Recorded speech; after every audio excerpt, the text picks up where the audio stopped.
सिर्फ एक बेटा नहीं मरता है, बल्कि समाज की आत्मा रोती है।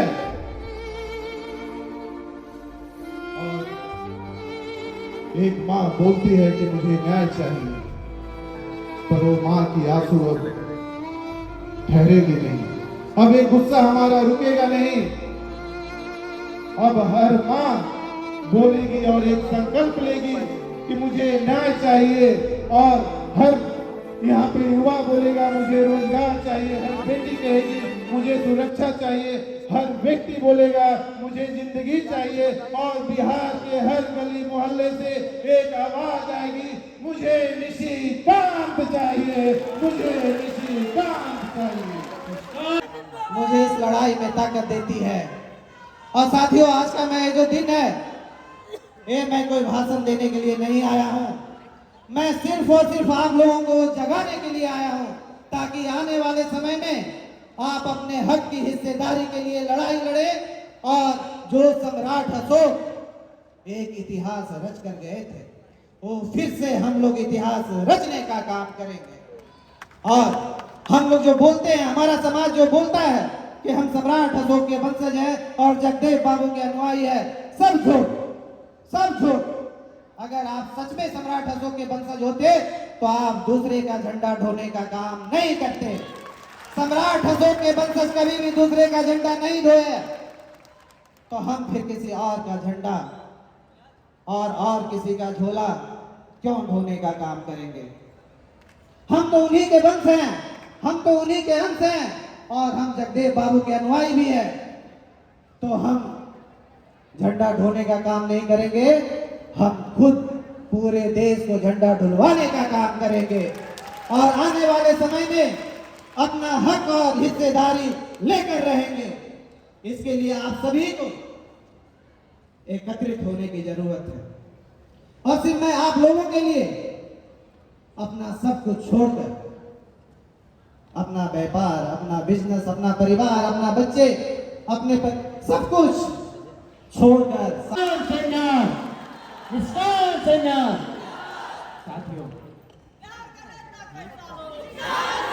कैसा हो निष्काम सेना, कैसा हो। हमने सबको सत्ता में बैठाने का काम किया, हमने सबको सत्ता में बैठाने का काम किया, हमने सबको अपना वोट दिया, लेकिन बदले में हमें बेरोजगारी मिली। हमने लोगों के लिए अपना पसीना बहाया, लेकिन बदले में हमें अपमान मिला। हमने लोगों के लिए भरोसा किया, लेकिन बदले में वादा खिलाफी मिली। हमने तो दूसरों के लिए अपना खून बहाया, लेकिन किसी सरकार ने हमारी समाज की चिंता नहीं की।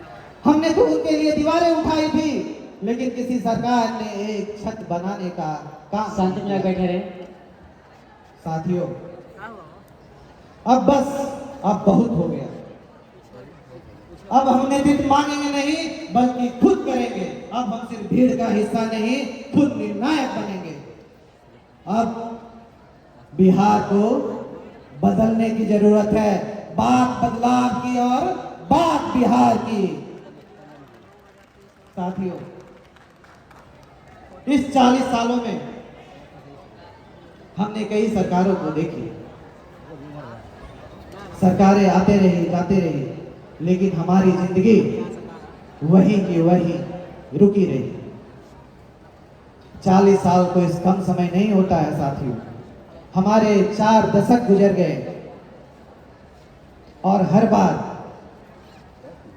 ये वादा हुआ, ये बोला गया विकास होगा, बदलाव होगा, पर क्या हुआ? विकास तो हुआ, पर किसका विकास हुआ? बदलाव तो हुआ, पर किसका बदलाव हुआ? जनता का नहीं, सिर्फ नेता का। अब समय आ गया है, इन 40 सालों का हिसाब दो। आप बोलते हो विकास हुआ है। अगर हमारे बिहार का बेटा दिल्ली में ऑटो चला रहा है, हमारे बिहार का भाई मुंबई में गाड़ी चला रहा है, यहाँ का युवा अपना पेट पालने के लिए पलायन कर रहा है, यहाँ का व्यक्ति पंजाब में जाकर मजदूरी कर रहा है और यहाँ की बेटी बेंगलोर में जाकर नौकरी ढूंढ रही है, और आप बोलते हो विकास हुआ है। अगर इसी को विकास बोलते तो फिर एक किसान इतना मेहनत करने के बावजूद भी कर्ज में डूबा हुआ है, लेकिन सिर्फ और सिर्फ यहाँ के अखबारों में और होर्डिंग में हुई है, ना कि सच्चाई जनता की विकास हुई है। अब समय आ गया है कि 40 सालों का हिसाब दो और बताओ, बिहार बदला या बस तुम्हारी किस्मत बदली है।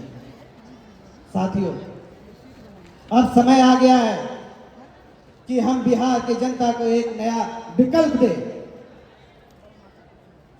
और अब समय आ गया है बिहार को एक विकसित बिहार बनाएं, और आने वाले समय में हम अपने हक और हिस्सेदारी का हिस्सा लें।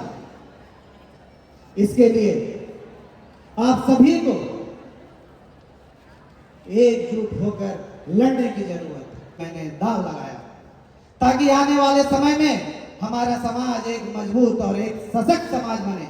आने वाले समय में हमारा 90% समाज को उनके हक और हिस्सेदारी मिले, और आने वाले समय में हमारा बिहार एक विकसित बिहार बने।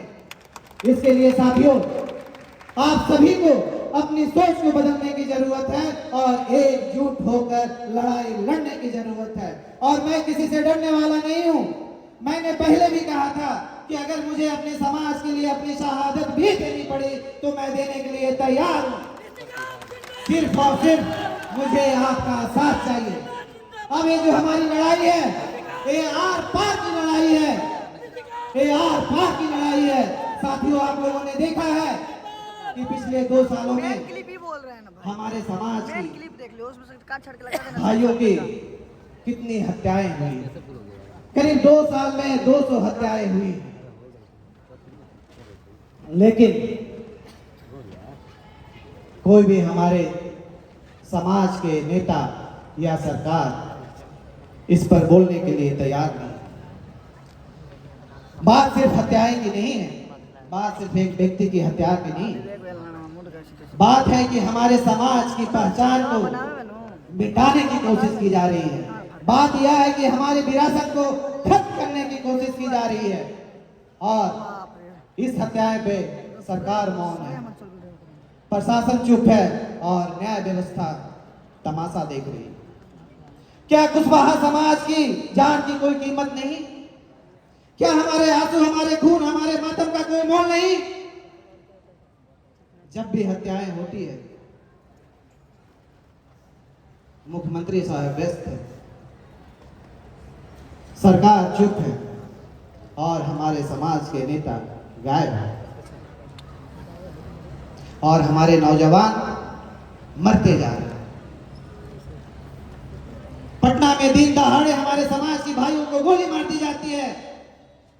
सीतामढ़ी में हमारे भाइयों की निर्मम हत्या की गई।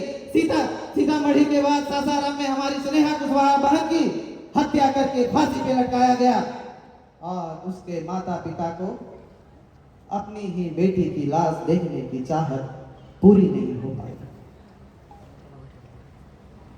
कैसा शासन है? कैसा शासन है जहां नौजवान जिंदा नहीं, बेटी सुरक्षित नहीं, और हमारे नौजवान मारे जा रहे हैं। क्या यहाँ जिंदा रहने का चाहत भी एक साजिश मानी जाएगी? क्या यहाँ इंसाफ मांगना भी एक गुनाह है क्या?